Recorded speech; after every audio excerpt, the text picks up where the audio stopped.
Hello, ladies and gentlemen. It's a Ukrainian show on Pod TV. My name is Sasha Star, and our guest today is Steve Rao, the Pod TV political commentator, politician in his own rights.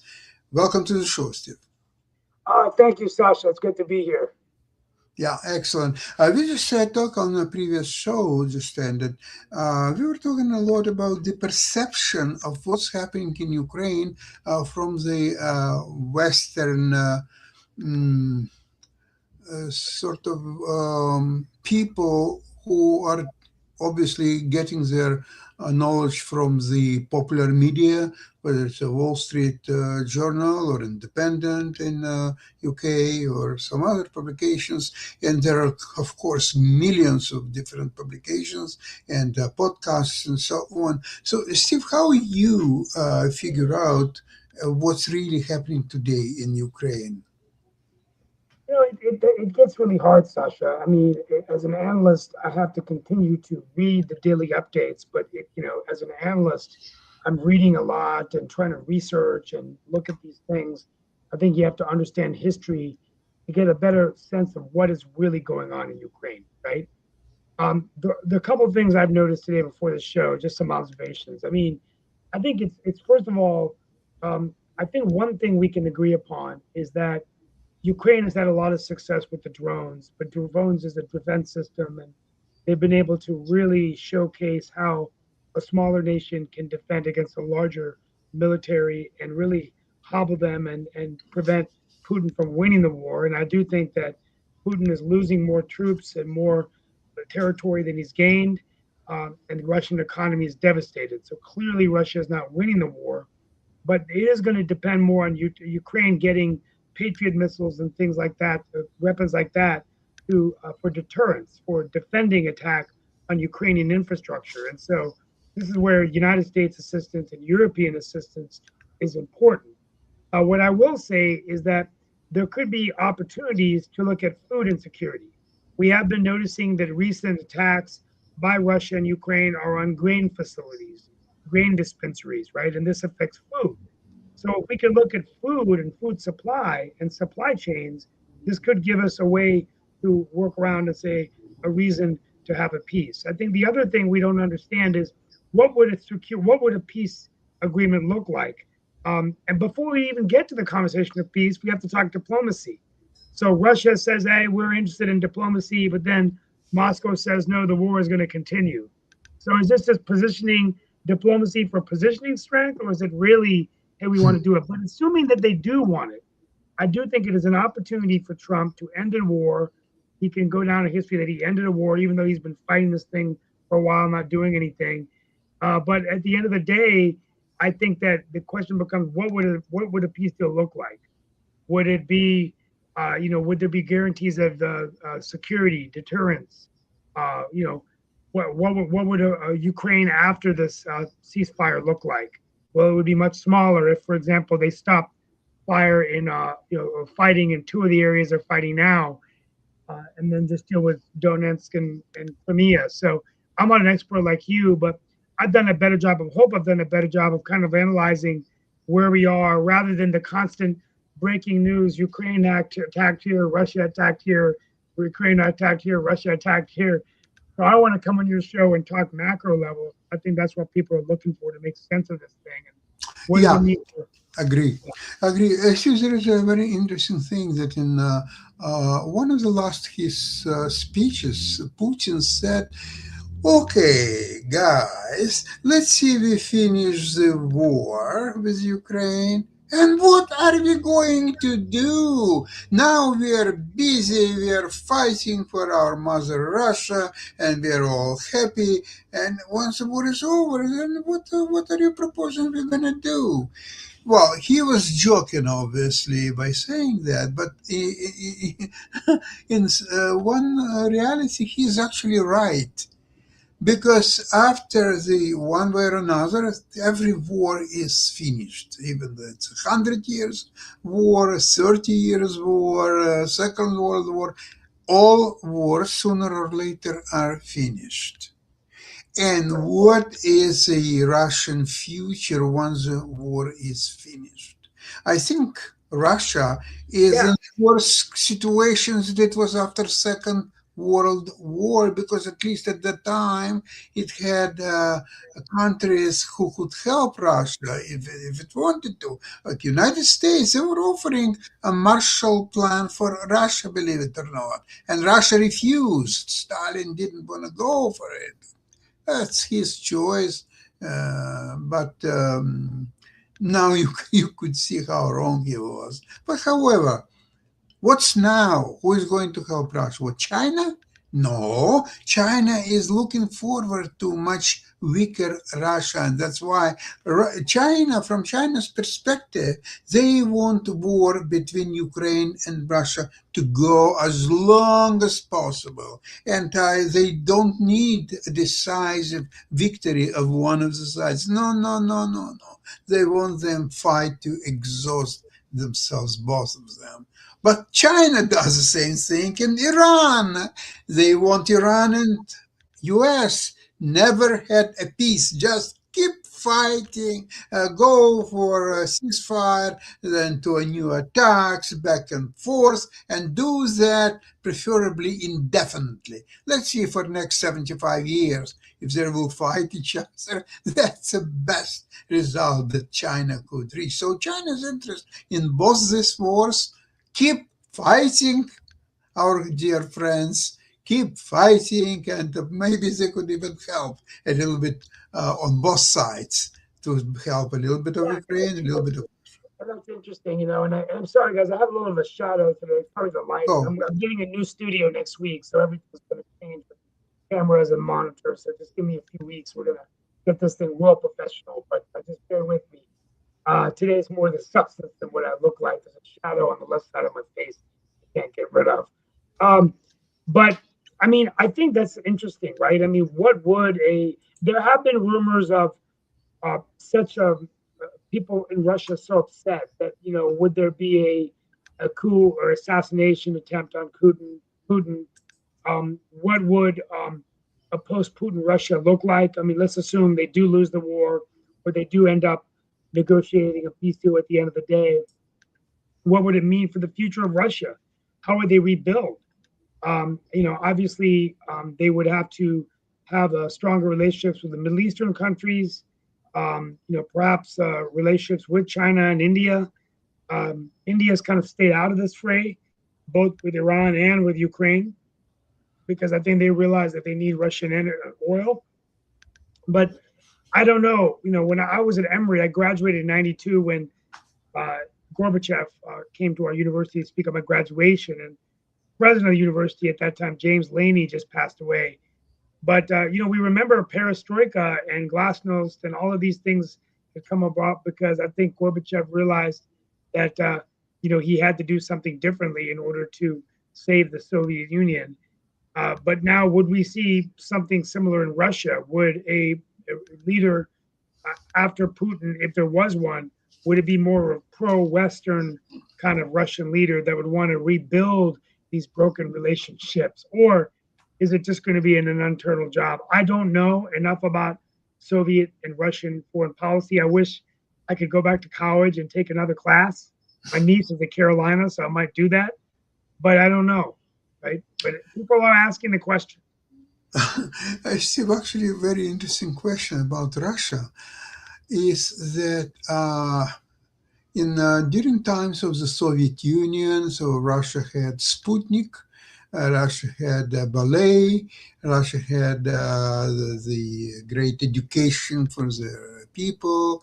So there were some positive elements of the socialism and communism. Either they're already built, or maybe socialism was actually built in Soviet Union, and communism was something that will be built in the near future. So there were certain, plus it was, of course, second greatest army in the world, including nuclear element.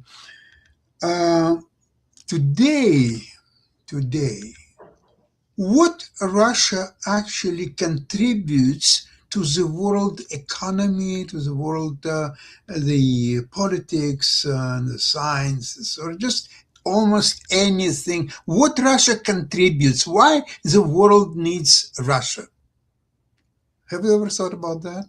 Well, I think one clear thing, Russia has consistently been able to survive sanctions, trade, sanctions against them because of the oil, right? So that's always been kind of their go-to strategy. They've got And what energy, was the price paid to survive all the sanctions? What price Russian people had to pay to pay a lot, survive the sanctions? a lot of price. I mean, that's the thing. People domestically, businesses going out of business, people in lines for food, shortages. I mean, all of these things happen. So the Russian people have really been hurt. Um, and Okay, I, so and can you confirm that if it wouldn't be for Russian government's policy of the genocide of Ukrainian people, the stupid war, and so on, so there would be no sanctions, so the life of Russian people would have been much better than it is now. absolutely, I would think that. Okay, so nobody needs Russia. I'm talking about the Russian government primarily. Neither the Western countries, Eastern countries, China, or anybody in the world, and even Russian people, they don't need the present government. Their life, as we discussed, would have been so much better. So the question is, and by the way, Ukrainians know that the real peace in Ukraine will be only with the demise of Putin and his regime, and even better if Russia will be disassembled to many pieces, like maybe four, six, eight, and just pick a number.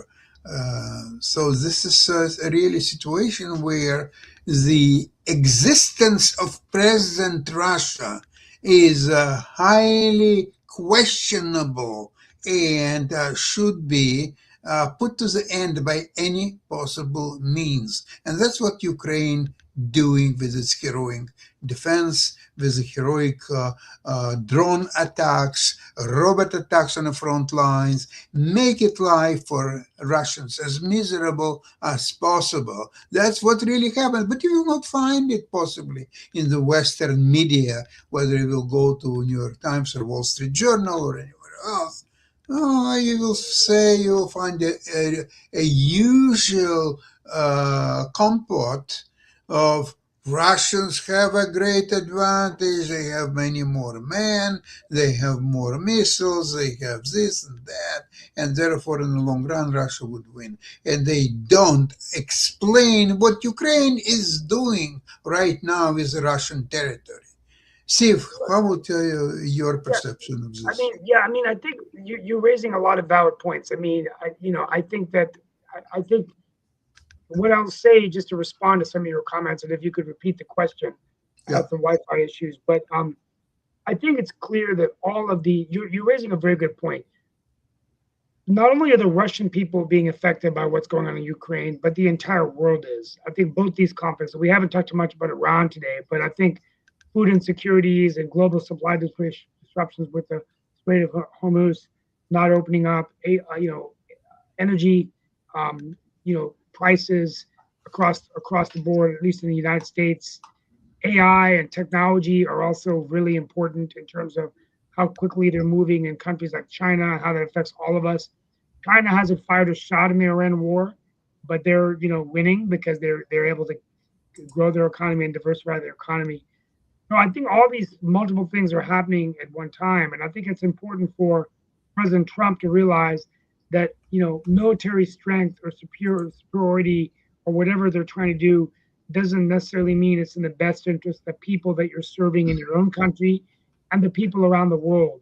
Because at the end of the day, a stronger world, I believe, is one that has strong relationships with other nations in the world, dependencies, working together for global security, finding opportunities to bring economic opportunity to people around the world. And and I think we're just now having these strategies that are very isolated, that are, from a U.S. perspective. And this is the greatest challenge I think all of us face. I don't Yeah. think Trump cares about anything other than just tomorrow's news cycle.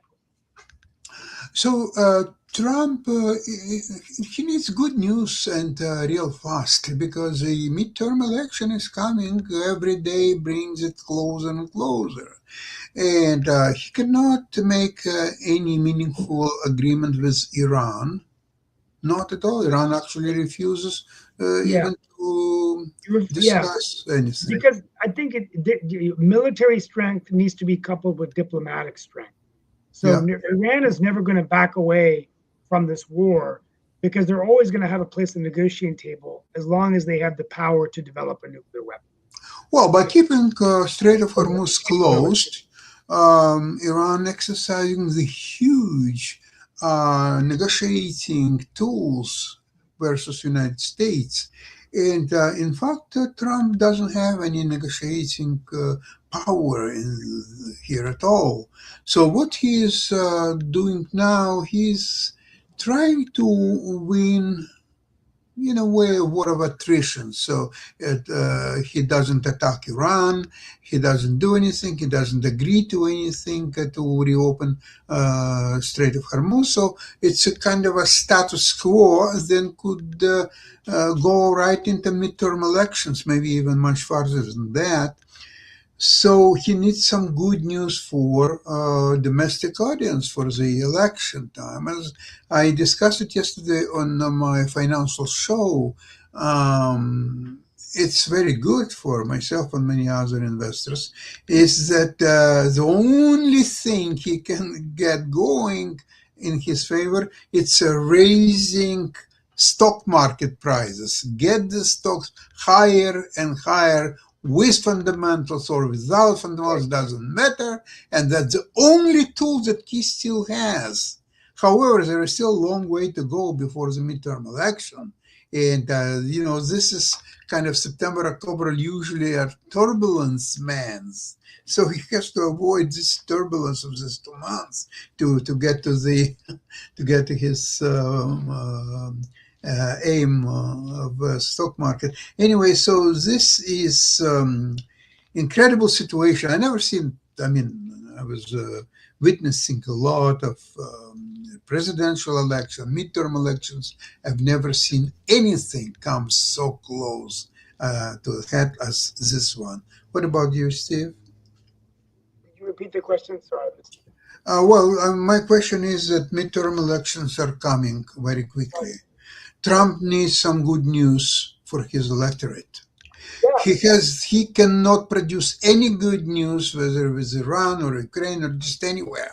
So the only what's left is pumping up the prices for yeah, stocks and yeah. make this bubble, or you Well, might call it. look, and this is important, right? I mean, I think at the end of the day, let's assume that he does lose the midterms. Well, then he's a lame duck president, particularly if he loses the Senate. Well, the Senate stays Democrat, Democrats go, House goes Democrat.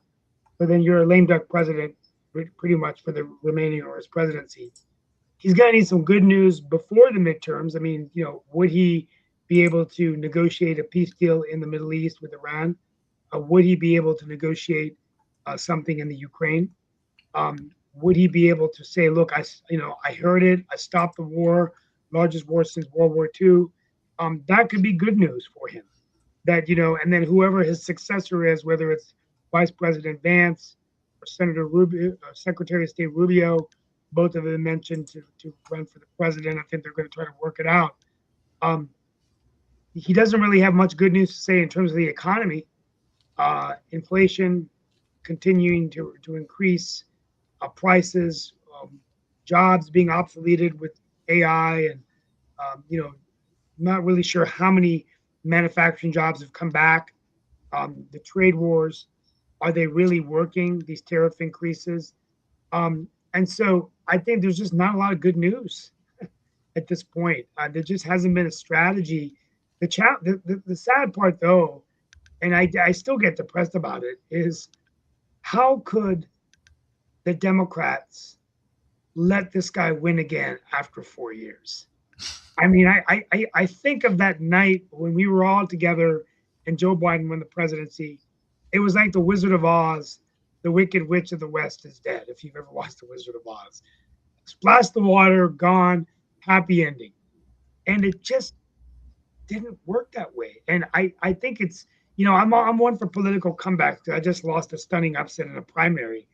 But to me, what's amazing is how this guy believed he could win again. And everything just fell in place for him. Well, midterm election, he's not even on the ballot. It's just people. I know. But, he got back in the White House. That's the point. Yeah. The point I'm trying to make is that I don't see the Democrats talking issues of what are the specific things we can do to make things better now so that we can win the midterms, but even after that, because eventually there's going to be a new president of the United States and they have to figure out why. And I'm hearing a lot of, I think, there's a lot of labels being thrown on certain people, but I just wish someone could come out there and say, look, I want to fix this country. I think I've got a plan to do it. I think I got a vision to do it. I'm not seeing that from Democrats. I mean, in the history of the United States, you saw it from Kennedy. Sometimes, when I'm running, I have to listen to John F. Kennedy's inaugural address in 1961, where he says, we are fighting for the freedom of man, the freedom of humanity. Why do we do things? Not because they are easy, but because they are hard. We're going to send man to the moon, right? We're going to defend freedom where it's right to defend freedom. We're going to eliminate poverty. We're going to do these things because we're the United States of America, and we're going to do the right thing. This was a message that created a lot of positivity. Even immigrants like my in-laws, like my parents, heard this and came to the United States to pursue their careers. We're not hearing that vision anymore. Not at all. No. Because I think it's like we just got, congratulations. Well, first time an American won the Canadian Open with Ben Shelton twice in a row. I think Felix would have been there if he hadn't hurt his back. But he played extremely well.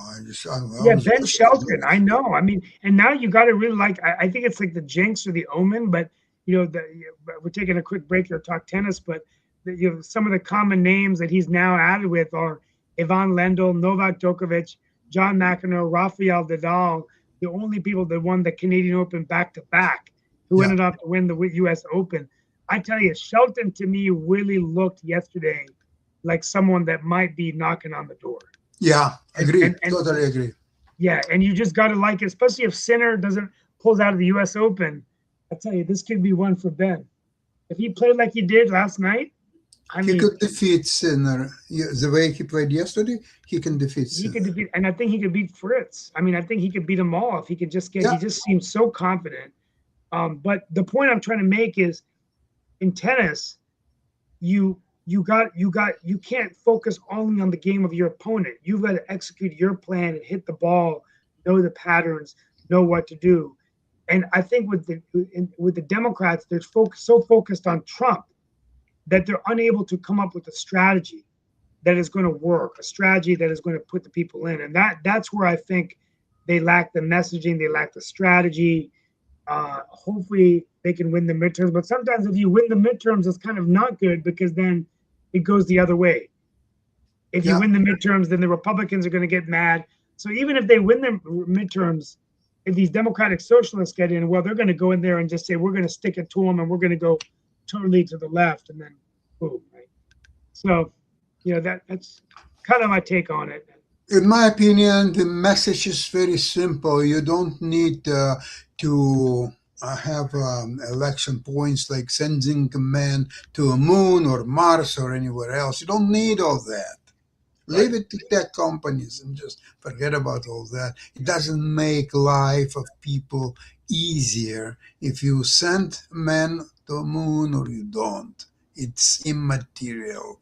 All you need is one simple message. It's economic inequality of America. Well, a man in charge of a company or CEO or president or whoever can make 200 times, 150 times more money than an average worker on the same business. That what has to, you only need 1 point, just one. and make even those who are making 150, 200 times more money pay their fair taxes. Pay their fair share of taxes. Eliminate these armies of consultants, tax lawyers, tax accountants, and all that stuff. Do the tax reform. That's what you have to do. All the rest is garbage, noise, unproductive, and you don't need it. Absolutely. That's the critical thing. So let's figure it out. I love doing this show. Hopefully I'm getting better. I think I'm finding my own rhythm now as an analyst. Yes, Steve. I'm very proud of you. Thank you so much for today's show. Hey, I'm having fun. Yeah, I'll be back on Tuesday. Looking forward to it. And one thing I would like is any books that you could recommend on Ukraine, on Russia. I think it's good for analysts. We need to read more. Yeah, let me think about it. Because you know what? I would recommend certain publications like The Atlantic, for example. They have excellent publication about Ukraine, and it's updated all the time, because whatever book, by the time it's published, it's already outdated because there are so many new things happening. I know. Now, on the history of Ukraine, I would recommend Timothy Schneider. By the way, he's teaching now in the University of Toronto. Okay, I'll look into that. Yeah, I'll look into that. A lot of this is available on the internet, by the way. Well, I've been honored to be a part of the show and analyst on this TV. We're excited that we're all going to be probably on Fox News by the new year. So going to up the studio game so we can, who knows, maybe we'll be on a big screen TV on a television somewhere in the United States. Yeah. That's certainly the hope. But thank you so much. Going to up my studio game the next few weeks. Sorry for the shadow on my face. The lighting's bad out today. No problem. Good luck, Steve, to you. Thank you, guys. Slava Ukraine. Let's see you next week. Slava Ukraine, Geroyam Slava, and we'll see you Tuesday. Same place, same time. Have a great weekend. Bye-bye, everybody.